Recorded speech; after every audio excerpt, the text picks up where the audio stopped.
Because one of the things that I've learned when everything was inside me was that I was for the first time grounded in my body, which I was not before. That I had my cords in the core of the planet, and that I was in progress to embodiment of the energies of the stars, of other worlds, other universes, other galaxies, and all those aspects and versions of the self into the body. And that was that was the gift. That's what we came to learn, is to bring those into the body, embody them, and ground them onto the earth, and extend those cords to the earth with all those aspects. That embodiment practice is not encouraged, it's not practiced with the same extent in indigenous practices, than the ascended practice. So this is what I found, and I'm generalizing because in Africa, for example, the Zulus and the Sutus, they have a full embodiment practice. Let's embody our serious composition into the body, and there's fire rituals, and there's a lot of shamanic rituals with the Keros, for example, here in Peru, to embody the energy.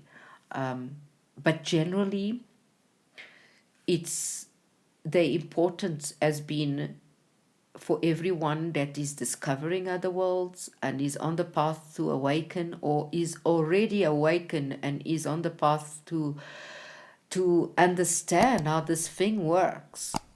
There's little emphasis on the descension of the energy, bringing in those higher versions of yourself into the body, and going through the degrees of initiation, which is the fire, the water, the earth, the air, and the ether. And then you have two other degrees, which are the clear old audiences and clear sentient, and the connection with the divine, and then the transmutation of the body, while in physical form. So it's 7 degrees of initiation. That is not in a lot of disciplines, of spiritual disciplines, it is not the main thrust of it, which helps you with the embodiment. And for me, that's what really did it, because after everything disappeared, and all those versions were inside, so to speak, inside myself, then I needed to feel they were inside myself. I needed to ground them. So I needed to rehash the initiations that I received from my Tibetan so-called monk, Zeus, the energy, opened the field for me to feel the energy and to get to know my versions. But those initiations had to be revisited in a different way by walking the earth and do shamanic practices. So a fire ritual, working with the wind, working with the water, working with ether, working with sound and resonance, so making chanting mantras helped me a lot to embody the energy, to put sound in the practice of meditation, to walk in meditation, or to dance in meditation. That was a huge key for me to embodiment, to embody all those versions into the body. And of course, you set the intention, because you've got to set the intention to bring those versions into the body, and to earth them on in your physical body and in the body of the planet, before you do a practice, because you're calling. It's your intention that is that is an automatic manifestation that can create that. And so I found that sound, that dance, that rituals, all sacred ceremonies, So that's when I went to the shamanic. I said, the connection to the earth is important for the work ahead that needs to be done. And the actions that are going to be delivered in my future assignments and the ones with others. I can't do it if I'm not in the body fully, And so all these rituals with, inside water, transforming the energy of the water inside your body, by taking in structured water or water that is of high frequency, or putting a crystal in your water so you purify, because it's not enough that they tell you it's organic or it's structured. You activate it with a sound. So you are using high frequency tools with the energy that your ascended energy, in order to then ground that in the body, and then you drink it, because it needs to go into the body.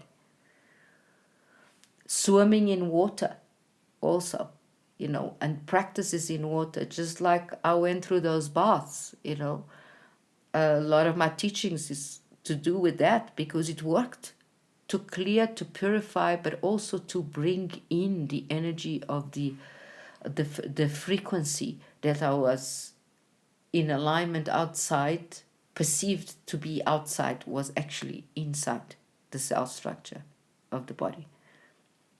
Working with the skeleton structure and perceiving that your skeleton is not just a bunch of bones, that's the interface to the steel, the crystal stargate. You interface with all realms of existence, past, present, future, through your bone structure. That's where you have the key, the memory.